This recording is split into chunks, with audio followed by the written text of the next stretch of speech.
माँ अरिकंचन का चक्का बनवे में लग गेल हाँ। माँ की सब दलिए एहिमे गे? एहिमे की देबै? हैं बनबै छियै। बनबै तऽ छी ओ केना कए कऽ बनबै छी? बेसन सब दए कऽ? डालिए, नीमक डालिए। अगर अरिकंचन के तरकारी किनको नीक लगैत हुआ तीमन तऽ आबि जाओ आइ। आ हमर माँ नहीं मानते, अरिकंचन आइ बनेबे करते। कनी मोन से बना माँ। बनबै छियै मोन से। बनाओ। पाछू में देखे छियै भौजियो बा मोबाइल के कुटखाट कए रहल यऽ।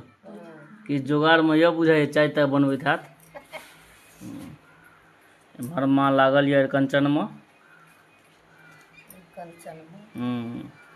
नीक से बनाइहन माँ। आया एम्हर देखियो बड़का माँ यऽ चाय पी रहल यऽ। बड़का माँ कुर्सी नहीं छोड़ सकैए, किछ भए जाए हिलत नहीं। कि बड़का माँ? बड़का माँ जे छै से हिल नहीं सके चाहे किछ भए जाए। सब काजे हाँ नहीं सब किया काज करते। माँ एकदम लागल यऽ। एम्हर ई विद्यार्थी पढ़ि रहल यऽ। विद्यार्थी छौंक देलक पढ़ि कऽ। बड़का माँ किछ अहूँ कहियो। अखन टाइम छै। टाइम छै? अखन टाइम छै। पहिने अरिकंचन के सब्जी खाओ ना। बनाबू बनाबू आइ मोन से बनाओ। बनबे आ सब गोटे के नोत अछि जिनका भी अरिकंचन के तीमन खेबाक अछि चलि आबे हमरा अंगना। आ हमर माँ अरिकंचन के तीमन के भोज कए रहल छै। बुझली माँ? कनी नीक जकाँ बना जैसे एकदम गर्दा उड़ि जाए। बनबे करते बहुत टेस्टी। हाँ से तो बनत, ओहिमे नहीं है कमी।